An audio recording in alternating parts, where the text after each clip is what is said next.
The Man with the Evil Eye. It was a dark, cold night. Hannah, a little girl, sat in her house beside her mother. The evening meal was finished. The family sat together and looked into the fire. Someone knocked at the door. "Oh, don't open it," cried Hannah. "I'm frightened." But her father was already opening the door. The family's neighbour stood there. "Please," she said, "can you lend me some coffee? Mine is finished. I'm going to the market on Saturday. I'll buy some coffee then and give you some." "Yes, of course," Hannah's mother said, and she took some of her coffee and gave it to the neighbour. The neighbour went away. Hannah's father shut the door and looked at his daughter. "What's wrong with you?" he said. "Why are you frightened?" "I'm frightened of our neighbour," the little girl said. "She's old and ugly, and she lives alone." Her father was surprised. "But our neighbour is a good woman," he said. "Her life is very sad. Her husband died many years ago, her little daughter died, and her other children went away. Don't be frightened of her. She will not hurt you." The little girl didn't answer her father. She sat still and looked into the fire. At last she said, "I heard a story today. Our aunt told it to me." "What story?" said her father. "It's about a man with the evil eye," Hannah said. "Tell it to us now," said her mother. So Hannah sat close beside her mother and began to tell her story. "Once upon a time," she said, "there were two little girls." "Like you," smiled her father. "Yes," said Hannah. "They were neighbours, and they lived near each other. They were very good friends. The younger child lived with her mother and father. The older girl's mother was dead. She lived alone with her father.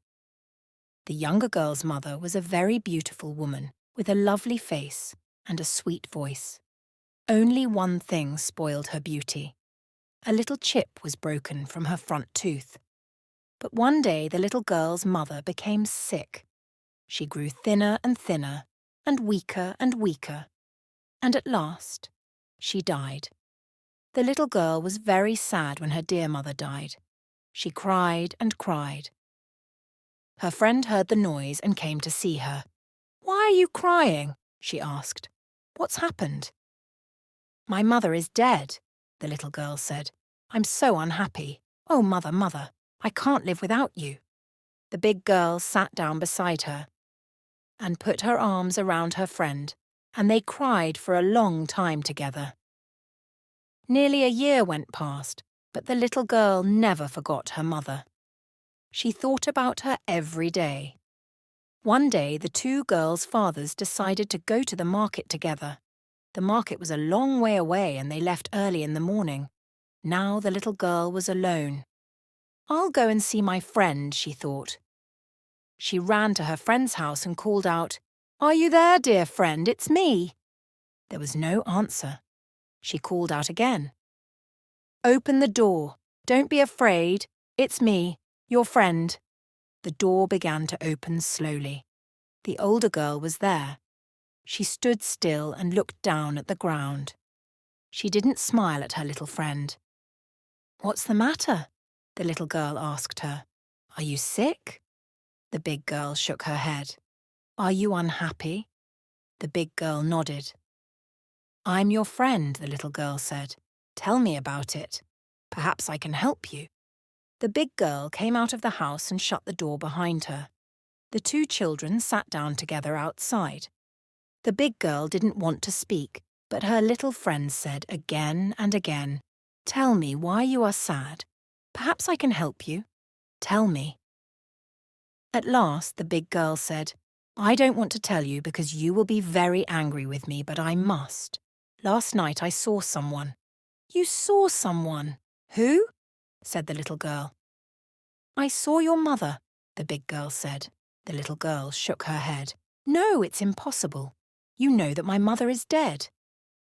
"Yes, she is dead, but I saw her. In our house." The little girl's heart filled with happiness. She jumped up. "Is she there now?" she cried. "Can I see her? Oh, mother, mother, where are you?" And she began to run towards the house. The big girl ran after her. "Wait," she said. "Stop." The little girl pushed past her angrily. "I don't want to wait," she said. "I want to see my mother." She opened the door and ran inside, but the house was empty. No one was there. The little girl ran outside. "My mother isn't there," she said. "You were tricking me. You're cruel. You want me to be unhappy." "No, I want to make you happy," the big girl said. "I'll show you your mother. Wait." She put up her hand and pulled a stick down from the roof. Then she went into the second room of the house. The little girl followed her. There were many pots in the second room. Some were big, some were small. In the corner, one pot stood alone. It was a beautiful pot, but a little chip was broken from the top. The big girl picked up the pot and carried it into the other room. Then she touched it with her stick. At once the pot changed into a human body. It was the body of the little girl's mother. "Mother! Oh, Mother!" cried the little girl. She kissed her mother's body again and again. "Wake up, Mother. Look at me. Say something to me. Oh, Mother, are you alive or are you dead? Come back to me, please." But her mother did not speak. She did not move. Suddenly, the big girl heard a noise outside the house. "Quick," she said. "My father is coming. You must go." "Go? What do you mean?" the little girl said. "I can't leave my mother now." But the big girl picked up the stick. She touched the woman's body again. At once the body changed into the pot. The big girl picked up the pot and carried it back into the second room. Then she put the stick back into the roof. "Go home now," she said to the little girl. "Remember, this is our secret. Don't tell anyone. If my father knows, he will be very, very angry." The little girl ran home. At first she was happy. "My mother is there in the house next to ours," she thought. "I saw her again. She is still my dear, dear mother." But soon she was sad. Why didn't she talk to me, she thought. Why didn't she sit up and kiss me? Is she really dead? Or is she half alive? Then she felt angry. Why is my mother in my friend's house? Is her father keeping her there? Why didn't he tell my father? What is he doing to her? She heard a donkey outside the house. My father is home, she thought. What shall I tell him? I can't keep this secret. It's too important. No, I'll tell him everything. She ran outside. Her father was there. "Father, listen.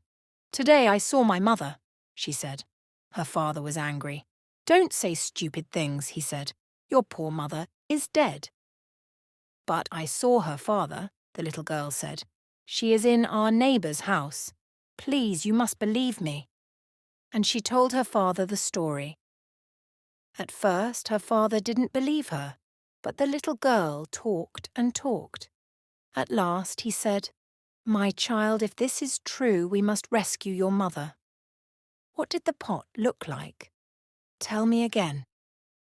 So the little girl told her father everything again. "There are many pots in my friend's house," she said. "Some are big and others are small. But my mother's pot is very beautiful. Only the top is a little broken. There is a chip in the top of it. Your mother was very beautiful," said the man, "only there was a chip in her tooth." He believed his daughter now. "All right," he said. "I must think. I must make a plan." The little girl's father thought for a long time. At last he said, "Your mother died 1 year ago. We will invite all our friends and relatives to a ceremony to remember her. You, my child, must prepare the food for the feast. Your aunts will help you. I will make the thaler." The next day, the little girl's father went to see his neighbour. "My wife died a year ago," he said, "and I'm going to make a ceremony to remember her death. There will be a big feast. I need some help from you." "Some help?" said his neighbour. "What do you want?" "I want to make a lot of thaler," the little girl's father said, "but I don't have enough pots. Lend me your pots, neighbour. I'll give them back to you after the feast. Ah, his neighbour said. He looked a little worried. You want to borrow my pots? I don't know. My pots are good ones. Perhaps you will break them. No, no, said the little girl's father. I will be very careful. Please, neighbour, I need your help. At last the neighbour agreed. Take my pots then, he said angrily, but if you break them, you must pay me a lot of money. The little girl's father took all the neighbour's pots home. He carried the beautiful pot with the chip in the top very carefully. He put it down on the floor near his bed. Then he picked up a stick and touched it. Nothing happened. The little girl was watching. It's the wrong stick, father, she said. You need our neighbour's stick. He keeps it in the roof of his house. Then we must wait, her father said. The day of the ceremony came. The little girl and her aunts worked hard. They made piles of injera and many dishes of delicious food. Friends and relatives came from far away to remember the dead woman. She was so beautiful, one of them said. And she was so good and kind, said another. She was my best friend, a third person said. The man brought the neighbour's pots out of the house. They were full of thala. He kept only one inside. It was the pot with the chip in the top. The little girl's father pulled her away from the other people. Look, our neighbour is here now with his daughter, he said. His house is empty. Let's go and find his stick. You must come and show me where it is. They hurried to the neighbour's house. It's there, up there, father, the little girl said, and she showed her father the stick in the roof. Her father took it down, and together they ran back into their own house. The guests were outside. They were happy. They were talking and laughing. No one saw the man and his daughter. Now, father, said the little girl, touch the pot with the stick, and you will see my mother. The man touched the pot with the stick. At once the little girl's mother was there. She lay on the ground. Her eyes were shut. She didn't speak or move. Wife? Dear wife, the man cried, is it really you? Outside the house someone was calling. Where is our host and his little girl? Why aren't they here with us? Come, father, we must go to our guests again, said the little girl. She picked up the stick and touched her mother's body, and at once it became a pot again. The man looked at his daughter. He was very angry. My neighbour killed my wife, he said. He keeps her in his house and she is his servant. He has the evil eye. What are you going to do, father? Asked the little girl. She was frightened. You will see, her father answered. Go outside and serve food to our guests. So the little girl went outside. She served more food and thala to the guests. But her father went quietly to all the men of his family. Bring your weapons, he told them. There is an enemy at my feast. He is a man with the evil eye. His relatives went home quietly one by one. They came back with their weapons. Now, child, the little girl's father told her, go into the house and bring out the pot and the stick. So the little girl brought out the pot and the stick. She carried them very carefully and put them down beside her father. He picked the stick up and touched the pot. At once the body of his wife was lying on the ground. Everyone was very surprised. It's your wife, our sister, they all said. But she died a year ago. How can she be here? The neighbour was frightened now. He was moving quietly away. Quick, the little girl's father said. Catch him. Don't let him go. He is the man with the evil eye. His relatives brought the neighbour back. They stood all round him and showed him their weapons. The neighbour was frightened. This is my wife's body, the little girl's father said, but she is dead. You were keeping her body. You were using her. She was your servant. But where is her soul? I don't know, the neighbour said. I don't. Give my wife her soul, the little girl's father shouted, or we will kill you. Yes, give her back her soul, shouted all the man's relatives. The man with the evil eye looked round. Everyone was shouting at him. Everyone was shaking their weapons. Even his daughter was angry with him now. She was shouting with the others. Don't kill me, he said. I'll give her soul back to her. I'll bring her to life, but you must promise to let me go. Everyone looked at the little girl's father. I promise, he said. If you bring my wife's soul back again, you can go. But you can never live in this place again. The man with the evil eye bent over the dead woman's body. At once she opened her eyes. Then she sat up. What? Where am I? She said. Mother, shouted the little girl, and she ran into the woman's arms. My own dear wife, her husband said. No one was looking at the neighbour and his daughter. Very quietly, they were walking away, and after that day no one ever saw them again. But the little girl and her father and mother lived happily together for many more years. And that, said Hannah, is the end of the story.